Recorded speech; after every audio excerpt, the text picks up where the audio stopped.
do some sample activities in Práctica B, Chapter 5. Let's do the model that I have here. This is just a phrase, it's not even a sentence. Un niño obstinado. What I'm going to do is code.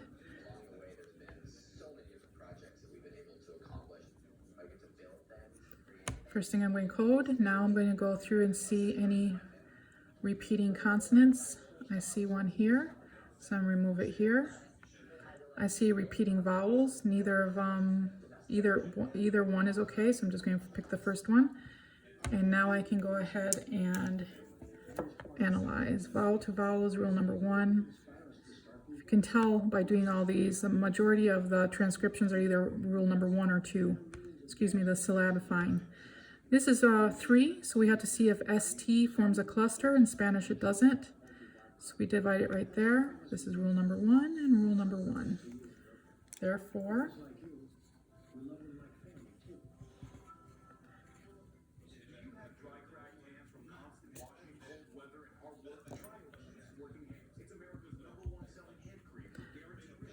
un niño obstinado. It's not un niño obstinado in normal speech, but un niño obstinado. So what you're doing is you're helping yourself sound like a native speaker, or for those who are native speakers to understand how your speech is happening. Let me go do a more difficult one. Let's do number 8. Mi hijo Oscar Ruiz. Again, no periods, no capital letters, so it's just a phrase. We go ahead and code my vowels and consonants. Remember, H's do not get analyzed, so I'm going to skip right over it.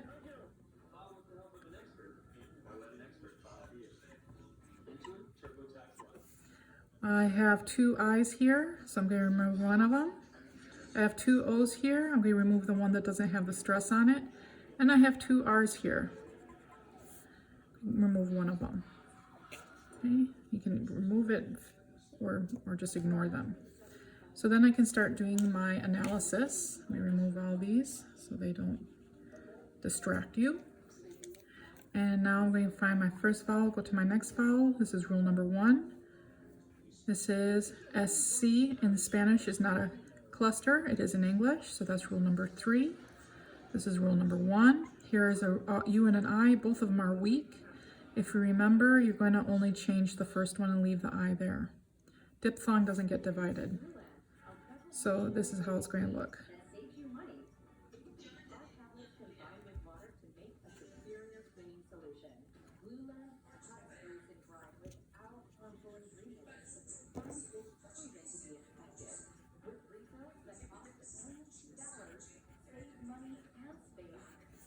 Make sure you put your brackets, no capitalizations, and no periods.